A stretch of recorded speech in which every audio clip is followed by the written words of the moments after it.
Everybody, welcome to the channel. This is gonna be the first video of Q50 RS.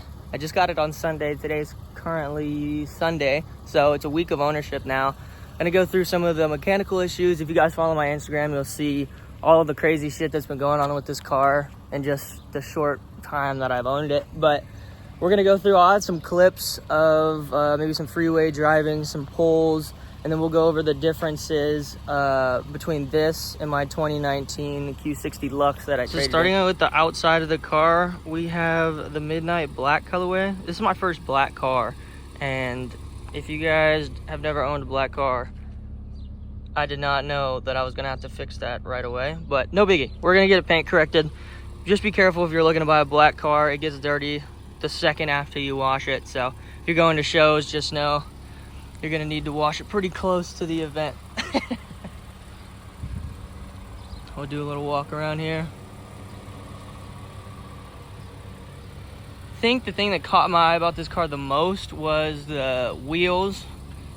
You see, it has the red brake calipers and it's like a satin metallic kind of steel color. I'm thinking about going all black on those when I black out the chrome, but I don't know. You guys let me know what you think or what you would do. The back of the car looks good. I still think my Q60 looked a lot better, but you can only do so much when it's a four-door, right? So Monday, which is tomorrow, we're actually gonna go get rid of these.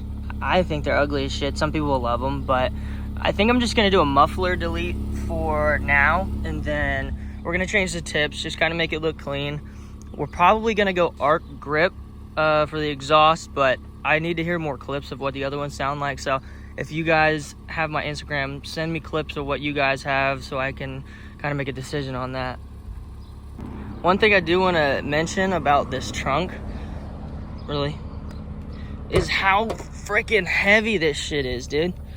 Obviously it stands up just fine. You can put a ton of things in the back. I'm gonna put like golf clubs and fishing poles and that kind of thing, so that's perfect.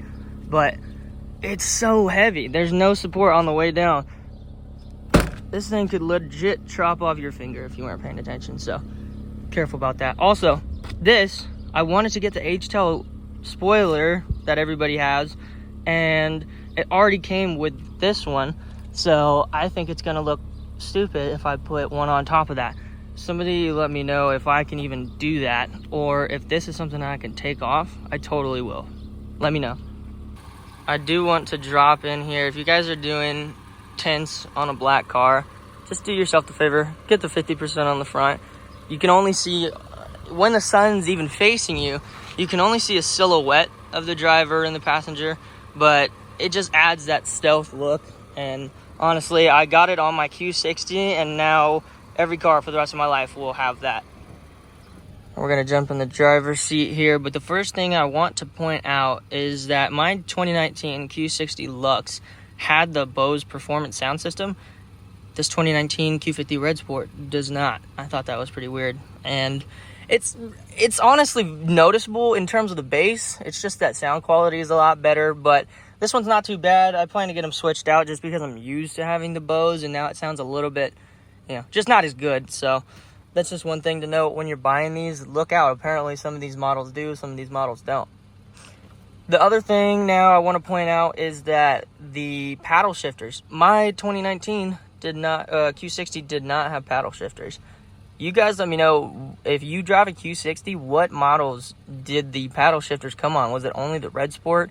I have no idea, but I was pretty pissed about that when I first bought that car. So in terms of the infotainment system and what it looks like and the interface and all that, everybody knows everything is the same for so many years to come. I'm surprised these people have gotten away with it at Infinity, but I mean, I bought the car, so it's working.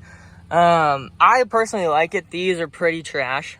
I think I'm going to switch it out for the Tesla screen. Everybody has really good things to say about it, so we'll probably get that. I think that's like $1,100 or $1,200. If you guys have it, send me a link so I can get it for cheap, or who you got it from.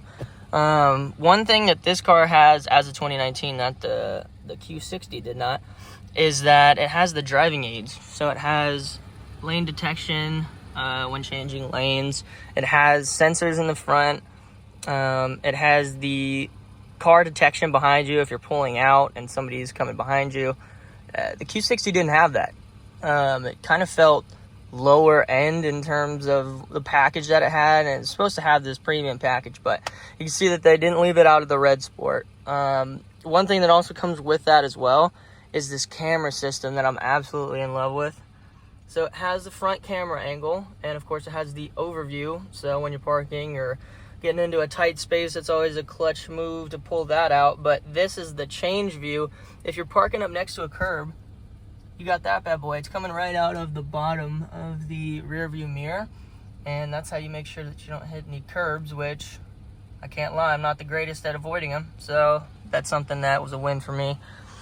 Also, I'm sure I'll get some comments about this, if you guys need a cheap, decent radar that actually works, and I've had it for about 1.5 years now, I'm going to add the link down in the description to this Cobra. I believe it's a 580i, but I'll look it up and make sure, tag it down there. This thing has saved my life a handful, I'd say even up to 10 times already. And in the Q60, owned it for 2 years, never got pulled over in that car. And I can honestly attest almost every single one of those to this bad boy here. So it's about 280 or 275, but I'll link it down below. Make sure you get one of those. Okay, so now in terms of your drive modes, the only thing different between the Q60 and the Q50 is now we have the Sport Plus mode. It almost feels as if the car in standard mode has about 330 horsepower, like 350. It really, like, it's almost like the black key in, if you've ever driven a Hellcat. It's got the red key, which unlocks the full power of the car, or the black key, which limits the car to only 500 horsepower. I feel like that's almost what it's like. So I tried racing in it against the Scat Pack yesterday on the way home from the dealership, and I lost that first race, but when I threw it in Sport Plus, it definitely unleashes all of those horses, and you can use them however you need, because this car moves in Sport Plus. It also has the adaptive suspension, so during the corners it really tightens up. I don't recommend it obviously for like freeway driving or anything else, because it gets it can get super bumpy and more of a rough ride.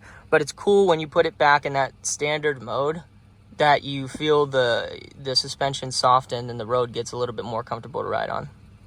Also, I did want to talk about the seats, because I love this stitching here that I didn't have before.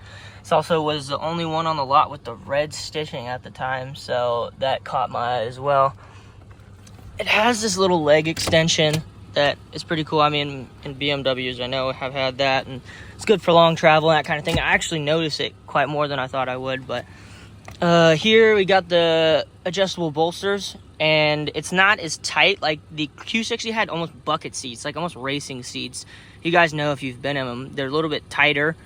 And so this one's not as strong as that, but it definitely gets the job done, and it's super comfy to sit in. So one other thing to mention too, that before I had a car with a sunroof, which was the Q60, I didn't know I needed one.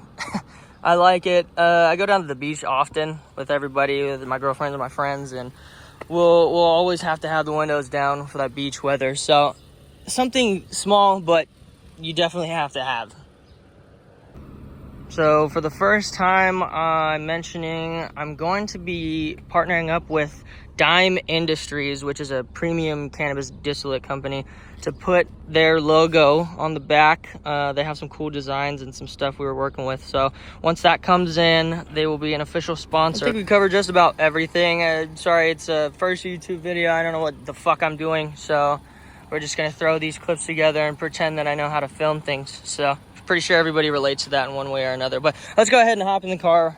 We'll take it for a spin around the block. Just kind of give you guys like a POV of what it's like. Let's go ahead and close that up for the sound purposes.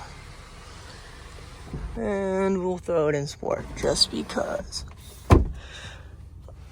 Seatbelt first, of course. So this car in my opinion, is a little overpriced. The reason I say that is they're charging about 63 to 66,000, I believe, off the lot right now for the 2024 version of this car. This car I bought, it has 46,000 miles, and I got it. They were asking 37 for the car. I wasn't paying that. That was just a bunch of bullshit. So I worked them down to 33 and a half, and they gave me also $2,000 more for the trade-in. My Q60 Lux had 62,000 miles on it at the time, and they offered me 23,000 for it, which that was honestly exactly what I wanted from the dealership. So the fact that we were able to get that was pretty cool. And I put 5,000 down on the car because I had originally put down 20K on my other car, and I barely had any equity left in it by the time I was done. So I drove the crap out of that car. I mean, I bought it, the Q60, at 17K miles, drove it for almost 2 years, and that car had, 62,000 miles. So absolutely ridiculous. But this car, we're not going to do that. I'm probably going to own this for about a year to maybe to 2 years. I'm waiting on the GoPro and the GoPro strap that I ordered. Oof.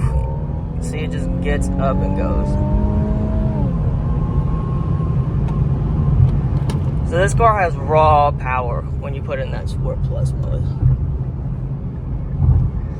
It's nice to have the option that you can shift if you'd like, but not always having to, because shut up everybody that fucking owns a manual. I don't get that.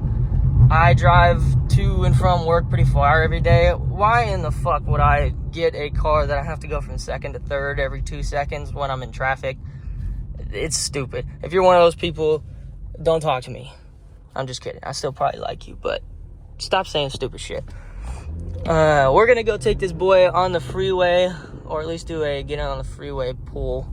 And I'm not gonna talk anymore. I'm gonna add a couple of clips. So hopefully you guys enjoy. If you guys got questions, I'm going to always answer everything in my DMs.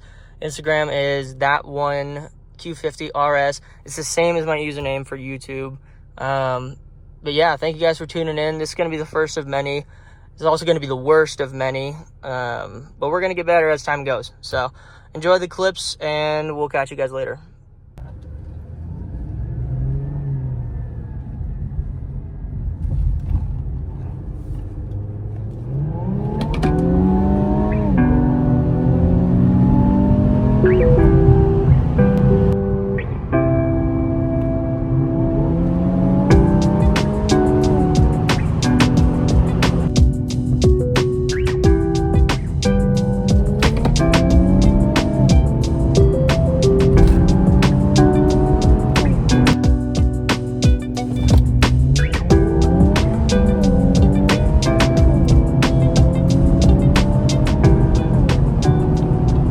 Okay, so now that I've properly beaten and battered this car the way it's supposed to be, keep in mind, I never did that before this story that I'm going to tell you with these mechanical issues. I never even sent it. I was just enjoying the car, and things had broken before I even could do that. So I'm going to go over some of the mechanical issues. All right, so like I said, I had bought this car on a Sunday, and I got home from work on Monday, and the coolant was pouring out onto the floor. So I'll show you guys kind of where the leak was coming from. I mean, if you guys own VR30s, I'm sure you've had similar leaks, or leaks in the same area, of course. But I guess the weep hole, I couldn't tell you what that is. My mechanics know. But that's where it was pouring out, basically, just the reservoir tank, and obviously making a puddle underneath the car. So I took it back to Infinity of Ontario, and they said they fixed it, and I haven't had any problems with it since. But that was the day after I bought the car, right? So I was pretty sketched about that, and if the car had something else bigger going on, or, you know, maybe they sold me a lemon. I got a lot of texts from some people saying, you know, go get your money back, go do this, go do that. But I am under warranty for 6 months. This is a certified pre-owned. So, sorry about all the noise in the background. Hopefully you just don't hear me okay. But it's certified pre-owned. They're supposed to check everything. So when I had gotten the car back on Wednesday, I heard a high-pitched squeaking noise coming from the front of the engine. And it was only between, it was for like a second to maybe 2 seconds. And it was more like a chirp, like a high-pitched squeak between second and third gear. And I used to have the same problem on my Q60. It's every 15 to 20K miles, you need to replace that serpentine belt because they're shitty. I'm actually just going to go aftermarket pretty soon here and get a new one of those. But you guys need to make sure you're replacing that and looking out, especially if you have loud cars. A lot of the time you won't even be able to hear that because the squeak, it can only be heard, you know, if the radio is off, the air is off, and the windows are down. So after I heard the serpentine belt, was already, you know, super sketched about that too. Knew that it just needed to be replaced, but there's no reason that it should be squeaking on a car that they certified. So that was issue number 2. And I believe it was Thursday morning. When I woke up, went outside to a check engine light. It's cleared now. Yesterday, I guess the code ended up being something to do with the gas cap. They were saying that these cars need to be clicked, I guess, a few times. So I guess I only